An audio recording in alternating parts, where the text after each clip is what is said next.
This episode of Under the Red Chandelier is brought to you by Give Me Back My Youth. Hi everyone, this is Dr. Christina Rahm, and it's such a pleasure to be here with Gayle Perry with the Under the Red Chandelier, because we're going to talk about fashion, we're going to talk about life, and we're going to talk about you. Thank you for being here. Thank you for inviting me. I'm truly honored. Well, it's my honor. I mean, we were so excited. Stephanie was like, oh my gosh, I'm so excited, because when you think of your name, it's so interesting because I saw you walk in. I thought, wow, that woman is beautiful. And of course, I had looked you up, and I'd already seen you in different things, because you know how you watch television, Yes. You see different interviews, Yes. You're all over. But you're more beautiful in person. I live in Nashville, and I've lived around a lot of famous people. And sometimes you meet them, and you're like, wow, they look a little bit better on television or pictures, but you are beautiful. Thank you. Inside and out. Thank you. It's a compliment. Thank you. And I mean that. So tell us about you. I know that when I hear your name, I think fashion, runway, real jewelry, I think life. I also think philanthropy, because you've been connected to a lot of philanthropists, and you go to a lot of fundraising and do a lot for women. Yeah. So tell us about you and what you want people to think of you when they hear your name. Thank you. I love that you mentioned how I help others, because everything that I do in my business, in my life, out in the world comes from a place of helping others, which started as a young girl. I learned that I had a superpower, and that is that I could heal through style. Mm-hmm. And I was bullied from 6th to 12th grade. I grew up in a divorced home with many children. I'm the second in line of 7, and was somewhat of a little mommy, and that has stayed with me forever. And it's something that I really love to do, is care for people.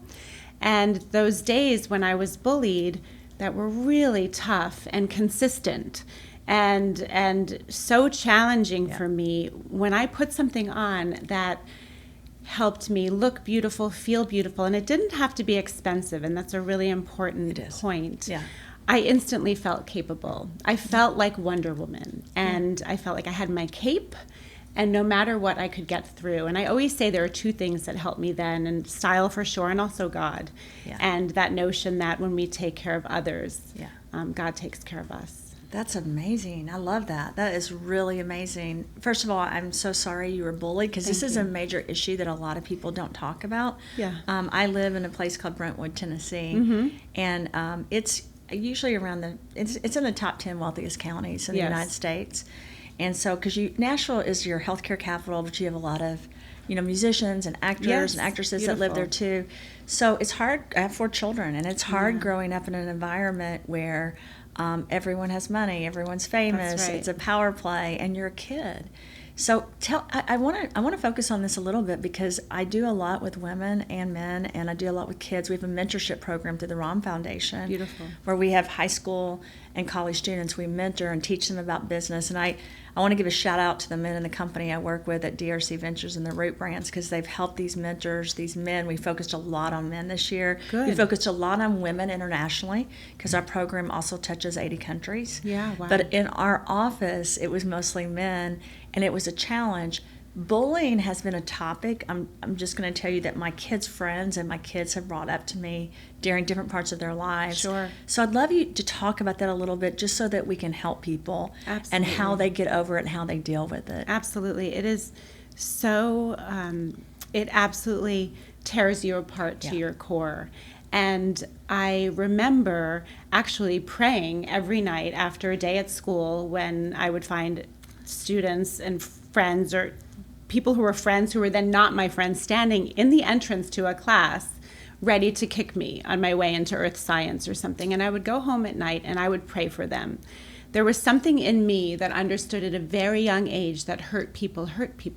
Yeah. And that I just felt so compelled to do something. And when I was young, all I could really do was ask God. Yeah. And I knew that when I got older, if there are that many people out there that are so hurting people, I need to help the people that are being hurt. Yes. And I know how it worked for me. And I was so fortunate that my schooling and my opportunities early on in the business of fashion helped me begin a business and to truly be a light through my business and a healer through style.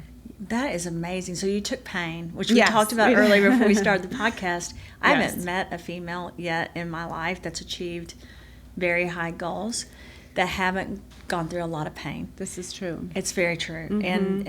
And usually it's emotionally, mentally, or physically being abused in some format. Yeah. And a lot of us don't want to talk about it because then, you don't want to be a victim, and you're not, and I'm not, right? Correct. You not. But to teach other people, because I also understand, and I wasn't planning on talking to you about this, so I'm sorry we're going down. But I also understand the people, like a trigger went off with me about 3 years ago, where I started understanding that not everyone was able to get through those dark periods like me. Yes. And it wasn't a compliment to me. It was just that God somehow gave me the resources, which to me was this close relationship I have with God. Yes. I'm like you. Yes. There were things I went through as a child. There's things as an adult. And I just bring them to God because I have no other...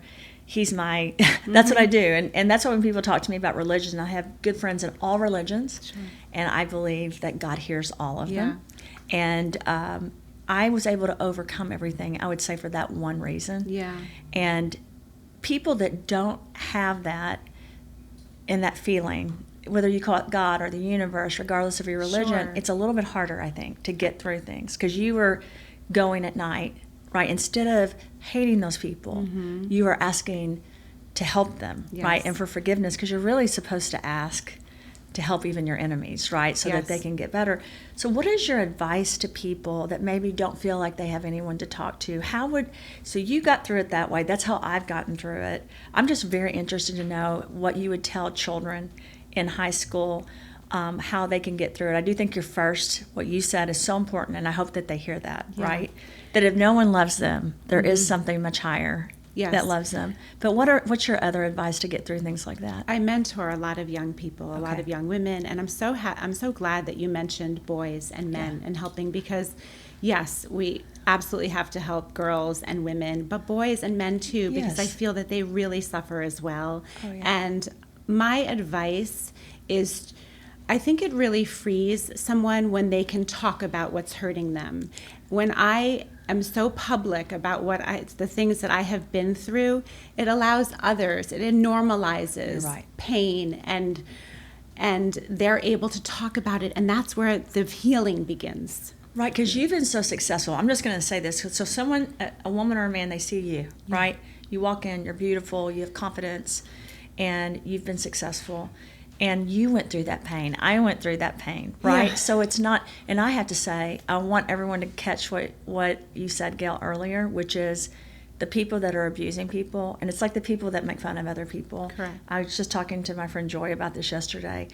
When people think they're better than someone, or they talk bad about them, it's usually because they're weak, or they're experiencing pain, and they want to think they're better than someone, right? That's right. And I grew up in a small town, but I experienced that, right? And I was on both ends. I had a group of our friends that kind of did some of that, and then I also was on the receiving end. You know how that is. Yes. And so I think it's important for people to understand you do need to offer some level of forgiveness without allowing abuse to happen. That's right. Because someone that's doing that is obviously not happy or healthy in their own life. That's right. And one thing I really focus on when I help others is their value. Because anyone that has been bullied or abused feels tremendous devaluation of their self-esteem and who they are. So I really focus on the beauty in them. That's great. And their attributes, and it really helps. I love that. And especially because having worked in the fashion business and been around, when you're in the fashion industry and you work for Donna Karan and Calvin Klein and you work for Condé Nast, you have access to so many incredible things. And my motivation began and will always be to break barriers so that no matter body type, budget, age, no matter what you have been through, style is accessible and you have the chance to shine and look your most beautiful. It's not about looking like anyone else. So I really help women do that. And I've helped women and even men who have survived cancer, who have lost children, who have left brutal marriages and domestic violence.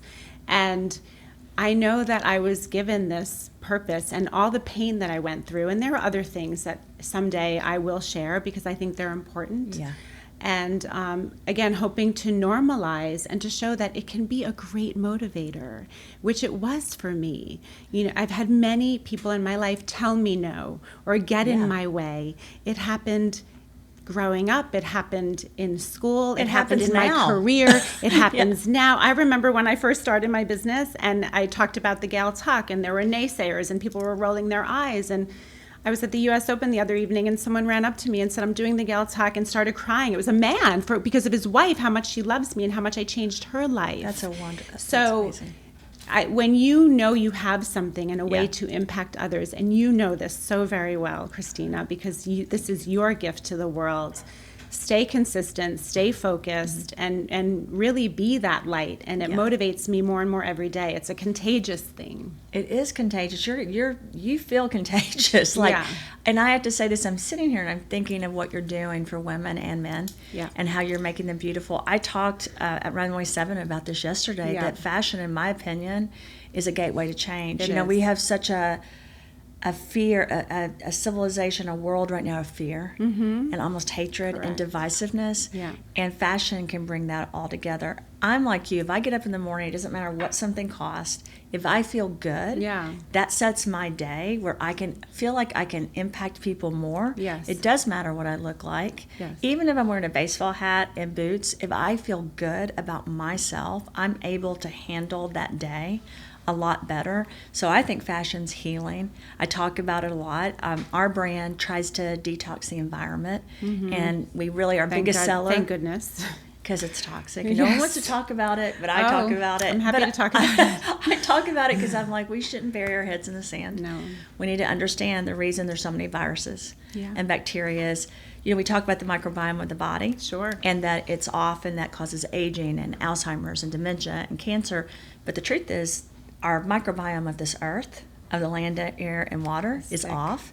So bringing in a positivity, I would love to somehow do something with you where we donate things to women from our line because it's protective, or even children, because I feel like that is our mission. If we're not doing humanitarian services, if we're not helping people in a positive way, then we failed as a company.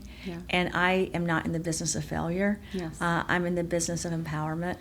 And our company, as I always say and then I'm like, it's not even me, it's us, because we've worked so hard. And I know you're the same way. You've developed this brand. So let's talk about this for a second. Almost every female has heard of your brand. How did that happen, and what did it feel like when you're like, I just created this brand? Because that was a change. So I want to tell the audience this.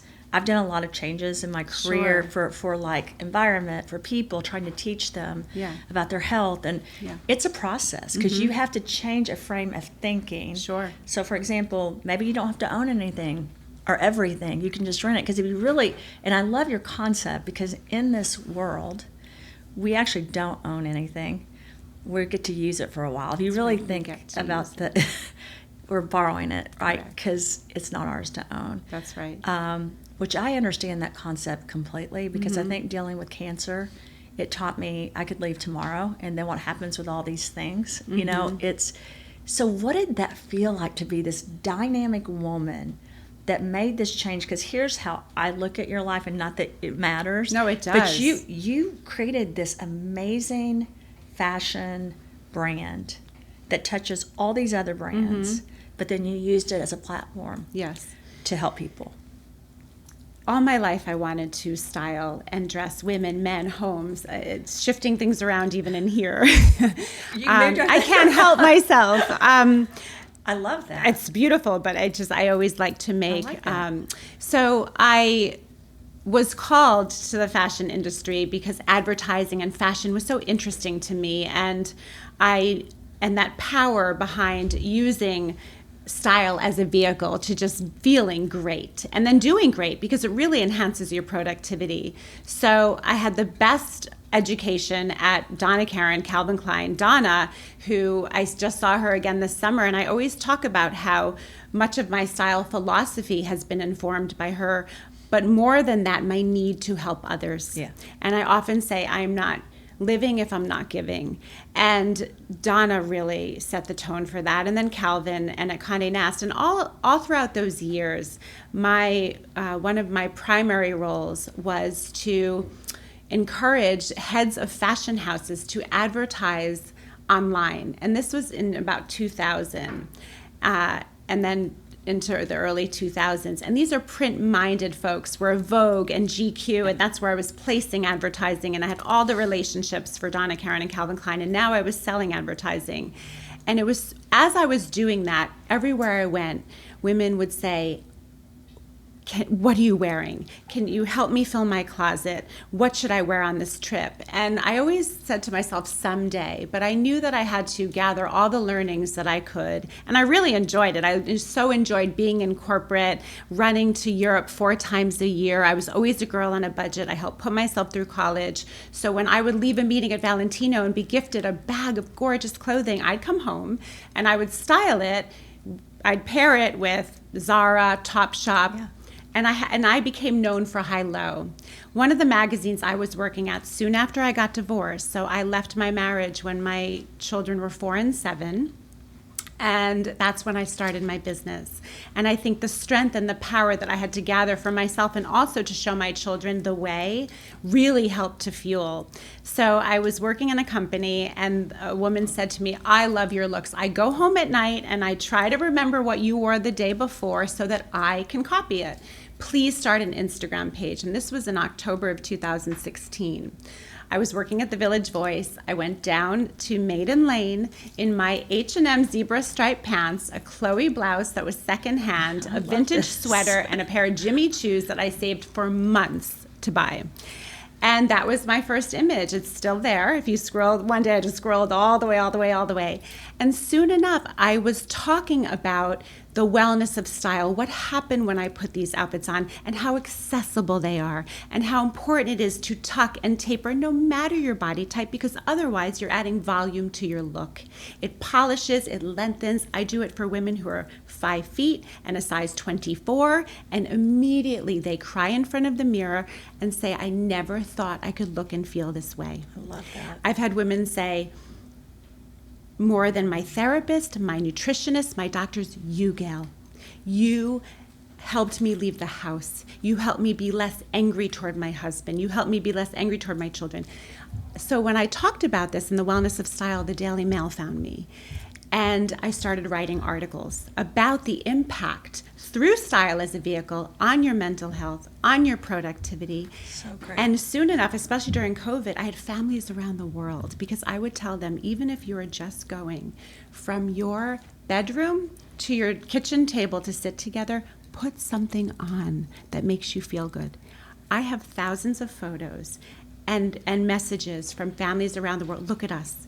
Kids, that's the Gayle tuck, and I love so that. it's really, that's how it started, and that's how, and I tell you, and like I said before in the beginning, when I would say the Gayle tuck or the Gayle roll, there's nothing revolutionary, right? And people were tucking for years, but it helps them. but the back tuck is something that is that I had not seen before, and the sides out like wings, because the sides out like wings help those take a step in the direction of tucking. Yeah. And the back, when you tuck in the back and you show your lower back, no matter your body type, and I see your curves and you embrace your body. So once I started doing all that, that's when the business really took off. And I committed myself every single day, come sleet, come snow, come rain, with my nanny, with strangers in the street who would say, I love your whatever. And I'd say, would you mind taking a photo? And that was how I posted every single day. So I always say, pardon me, to anyone who's interested in starting a business, if you are sitting on something that you know will impact others, that has worked for you, stay consistent, no matter the naysayers, no matter how weird it sounds, and just consistency, belief in yourself, belief in what you're doing, and you will get there. I love that. My husband's like that. I could tell when I walked in. Oh my gosh, he's so charming, much like and it's one of the things I love so much about him. He always stays consistent. Yeah. He doesn't give up. He doesn't quit. I don't do well with people that quit. I don't do well with people that give up. Yeah. Because there's a million opportunities to give up, That's right? There's a million excuses. Yeah. I love what you've done. You could have You could have stopped at any point, but you knew. And it was your vision. I love so many things of what you said. I remember my mom and my grandmothers telling me, it doesn't matter where you are, how much money you have, what you're doing. You need to look okay that day because the world deserves for you to look okay. So my mom still says stuff like that to me. I love that you passed that message on, because not everyone had my mother, and not everyone understands that. But if your look is beautiful, but here's what I love about you. When you came in, I'm around a lot of women in my life, and I was like, I love your skin, I love your hair, I love your outfit. You're like, I'll give you this information, let me share this. I think so many of us hold on to our secrets of success. Yes. And why? If we don't share those with others and help every day, like what you're saying, which is what you're doing, like I think you became successful not just because of fashion, but because of your attitude and who you are, and it's different. And I walk in, I swear, I will go into an event or go into a situation, and sometimes I dread going in because I'm like, I don't know what I'm going to have to deal with at this event. And then other times I walk in and I'm Christina, you, like these people that are so positive, you're like, this is fantastic. You're drawn to it, right? Because it's a positivity. You shine. And it shows when you walk in, and thank you for that. Like, I mean that, like, your impact, and I love that both of us are on the same page about men and women. Very much. Because there's this division, and I'm huge into empowerment of women, but we have to empower men too. I think of my son all the time, and how important it is, and always lifting him up and giving him the tools is really important. And one thing that I wanted that you made me think about, which is a really important message, is that oftentimes women and even men can feel ashamed, or that it's frivolous or vain to focus on getting their hair done, their makeup, their outfit. And I will tell you, when you shift your perspective and think about it as an oxygen mask that you put on yourselves, and then I know I can better help others when I do that. My kids have watched me do it. My daughter is 12, and she pulled me aside the other day and said, Mommy, I'm so proud of you. Every room you walk into, you help others, and I want to be you. And she sees me doing my makeup, doing my hair. All those things are important. And sadly, I've been with some men who were not so kind about that, and tried to dim that light in me. And it's like, I can much better help others if I do this for myself too. Right. And I see that impact on a woman I had a styling session with yesterday. I mean, the messages I woke up to this morning, and the outfit that she put on this morning, just using what she had in her closet. And that's another important point, if I may just say. Absolutely. A lot of women will feel stuck. Oh, I can't work with a stylist. I can't, because it is a bit daunting. It is. But I try so hard to make it accessible. Even if you can't work with me, my Instagram, I spend so much time giving advice and sharing tips. And a woman that I worked with yesterday doesn't have a lot of money to really have a stylist, but even just a couple of hours and shopping from her closet. You need to come to my closet. A lot. Gayle, I'm officially, so you go in her closet. Yes. And you I love this because I do know this is one of your approaches. I actually, with our social media team, brought up, because you do these tips. Yes. And I think it's so important because you're showing people. You're not just showing them, here's my beautiful outfit. No, and here's where you can buy it. Yeah, because we need to be better about that at our company, because the truth is people need direction and need you to say, trust me, this is what you need to do. And we really are trying to do that with our supplement line, right? And anti-aging and skincare. Sure. But the clothing, you're just going in, no matter what they show you, you're finding something beautiful. Always. I've had so many women say to me, you're not going to find anything.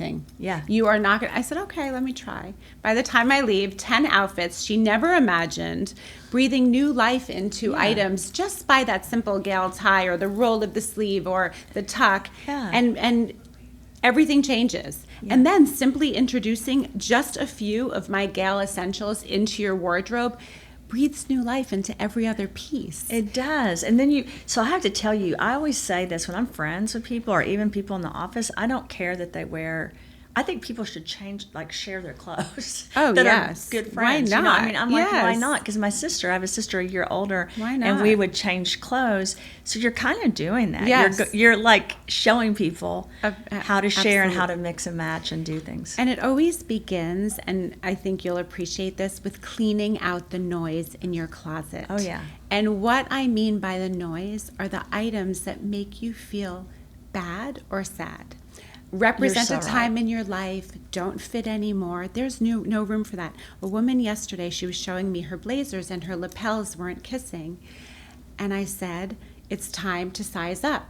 Because when the lapels kiss and you have a more streamlined, tailored look, Yeah. it changes everything. And she said, but I just have such a hard time going up to an L large. I said, then you cut out that tag. Yeah, because Just cut it out. Not about I said, the and you know what? size. In time, you will feel better. And I could just see the change in her. So I validated and I understand, because as a society, we're so told. It's really important for me to, I think about this at night. I just want women to just feel good, and men too. Because there's no reason why we all can't look and feel our most No. beautiful. And there's no reason for people to think that because you're a certain size, you're Yeah. prettier or more. Because the truth is, if you really believe in there is a God, Yeah. right? He doesn't care. Yeah. And none of us should either. But we should care that we are our best. I say this Correct. constantly, that we take care of our bodies. Yes. This is our temple. Yeah. Right? And our temple has to be taken care of inside and outside. So you're doing a great job for the world, and you're Thank you. helping the world by making sure that they hit that. And I think it's very important. Yes. I don't underestimate that at all. I know how essential it is. And by the way, just a shout out to Donna Karan. She's done a ton of things for people. She sure has. And she was a great role model. You're Yes. lucky, because a lot of people women don't have these mentors. That's right. And that's why you're passing this on. Like, I Yes. noticed when you walked in. Yeah. Mentoring. I love to mentor, and I speak a lot at companies and schools and universities, also about how I built my business and just what I do, and all the times that I've been told no, and that's where it begins. I'm a sales girl, so it's like the sale begins at no.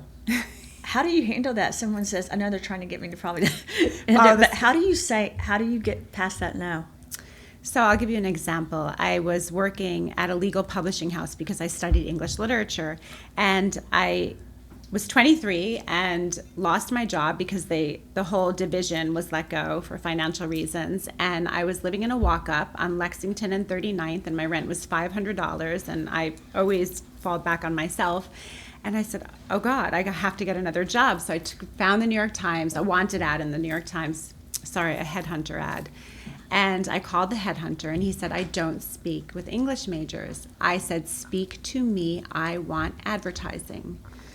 And he said, okay, Thursday at 2. And I was telling Donnie Deutsch this story the other night because I see him once in a while, and I worked for him. My first job was as an assistant on the new business team. And I tell young people this.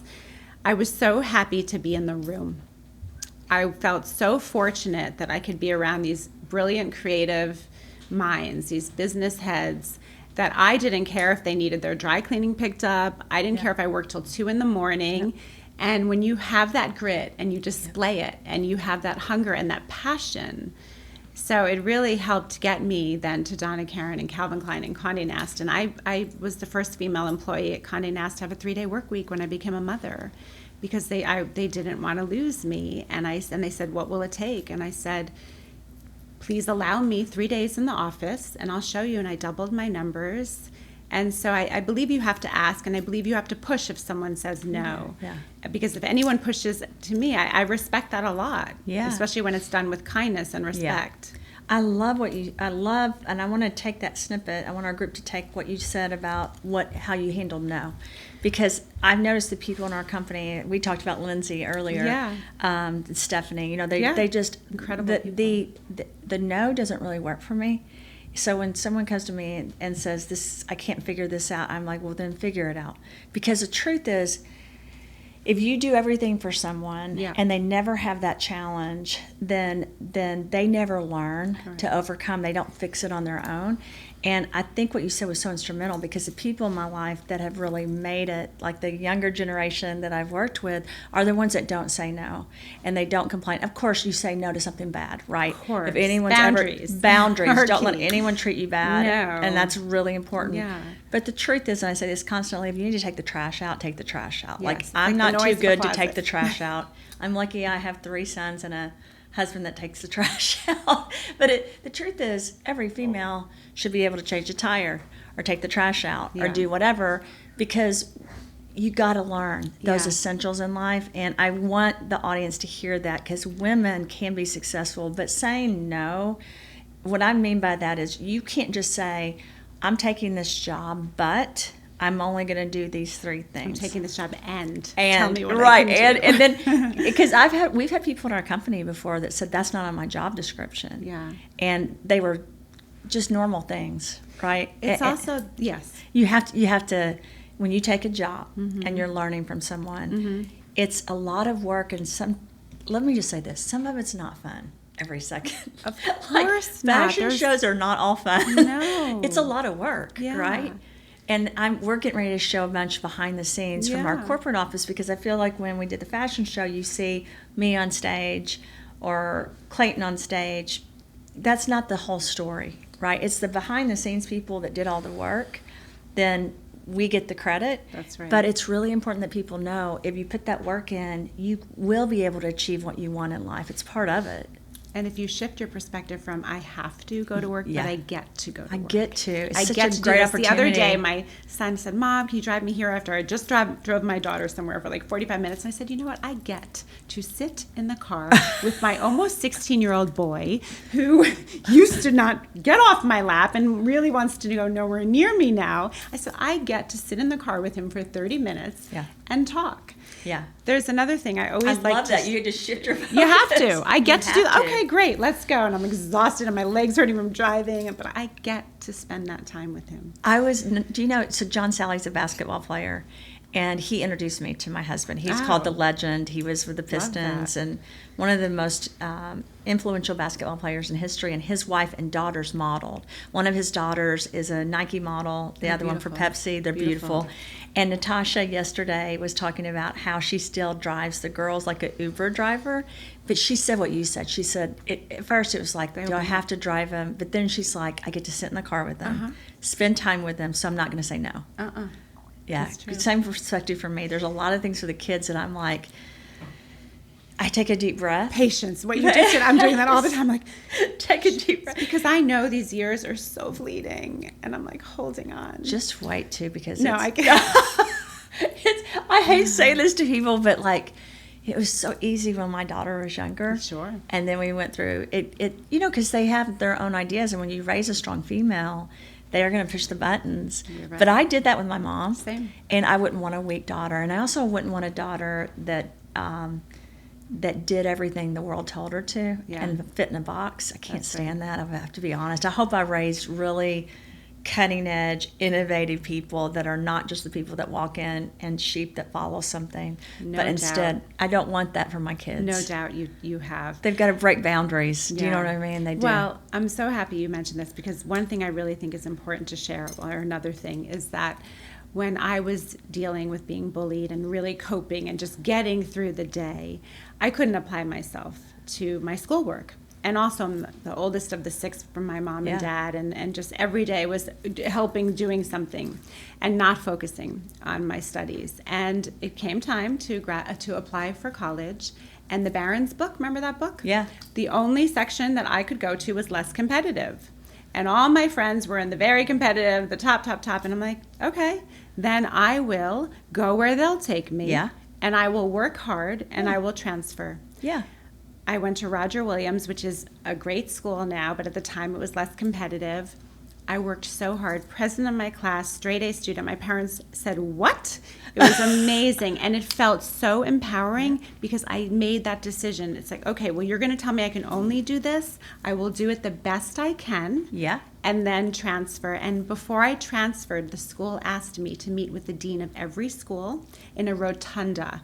I'm a sophomore, to help them understand how they can better get their retention rate, like help their retention rates. Because they probably didn't want you to leave. No. Where'd you go? Connecticut College. Studied English literature, and I was very happy, and I did even better. But I did have a professor say that A's here will be C's there. Yeah. And that's all I needed to hear. Yeah. And then I graduated with honors. Yeah. So yeah, because it's you were that like, notion I'm gonna. of Yeah. And I worked hard for it. It wasn't easy. Yeah. But And it really thrilled. doesn't matter where you go to It school. I try to tell my doesn't kids matter. that. And that's also why I say this, because Yeah. there's so much pressure. There is. My kids are in the New York City, private schools, situation of just the pressure and the competition. And a good education can be had anywhere. I grew up in a small town. Yeah. 5,000 people at the time. I think we have 6 or 7 now. I did just fine. Yes, Do you that's know what what I I'm mean? saying. And I say this a lot. My undergraduate career, I really didn't care about school. I was just trying to get through it, to get to the next level. I wanted to go to graduate school or law school. Sure. There's a lot of things on medical school I was trying to decide. But I feel like I could have gotten it anywhere. And I didn't learn a ton about life in college. I was like you. I was very involved in the student activity part, like in presidents of different organizations. Yes. I love that part. That's when it really hit me. Yes. That I was supposed to lead. Yes. Right. And serve. Right. But I understood, because that's where I felt the passion.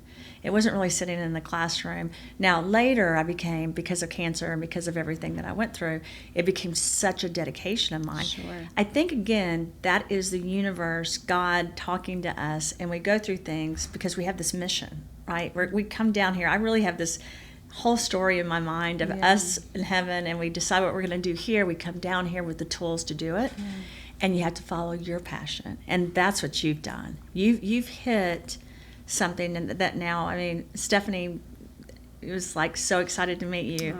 And because of your influence, and she loves fashion and she loves everything, and I know Lindsay was as well. So thank you for being an example to them and to me, and I would love to somehow incorporate our foundation to help in any way we can, and to send you some pieces of our clothing. We team with different designers. I was supposed to go to Ferragamo and Pucci they had a climate meeting in Florence. Amazing.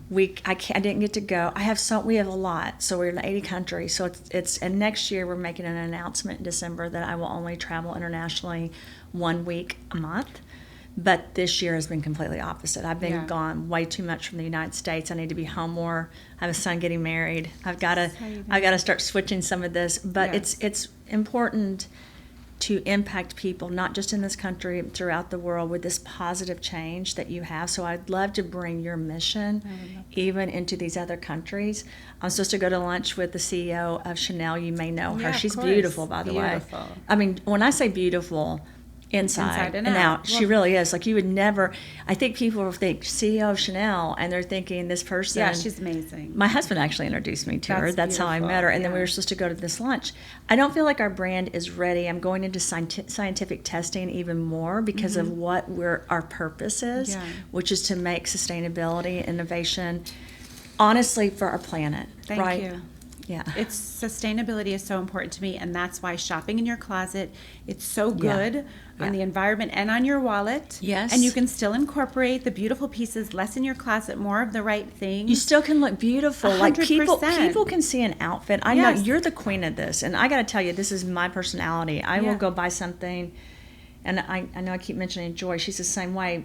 Our good friends will go buy something for $5. Yes. And then we might add a great pair of boots with it or shoes. But you don't have to have a ton of money. Clothing industry has hurt the planet and people and animals. I say that, but we are helping them now. Because here's what I believe. The shift. Thanks to you. Not just thanks, I know. You know this. The designers, of course. Donna Karan, all of them. We went to the sustainability conference in Milan last year. I spoke at the sustainability festival and everything. And then we went to, everyone was there in Milan at all the, they had like jeans that you plant in the ground and you grow it's things. Incredible. They're really all trying and they're doing a great job. Yes. So I love it when people realize we've done something wrong for this world where we all share our DNA with plants even. That's right. And so it's so important. I love, instead of denying it, correct, these leaders stepping up and saying, okay, listen, let's fix it. Let's fix it. And that's what you're doing with what you're doing as well. Because I have not missed that piece of what you're doing. Thank you're you. Recycling clothing. Because when I say sustainability, here's what I really mean. We're going to repurpose. Correct. And reuse. Correct. And still make it beautiful. Correct. Yeah. There are so many gems in our closets. Yeah. And when we invest in a piece, we can wear, for God willing, decades and live a long life enjoying them. And there's so many gems about what you said today and your personality. Thank you. Honestly, in your heart. So thank you so much for being here. And we're Such going to do an more honor. of this. I want you to come to Nashville, and I meant when I said I love Nashville. I want Anytime. You to, we need you to do the podcast in the closet. I would love, that would be so fun. Yeah, we'll hire you to like take the closet, make outfits, and we'll send them to people. Joy took 1/3 of my closet out. And I was so upset. That's the noise. Joy identified the noise. She's the only person I would have allowed to do that. And that's why my husband was like, have Joy come in because you won't do it otherwise. So she comes in. And every piece, I could feel my heart being like, no, I'm going to wear that someday. But you probably hadn't been wearing it, right? Oh, no. Or it was too small, or it didn't fit, or it had tags on from 5 years ago.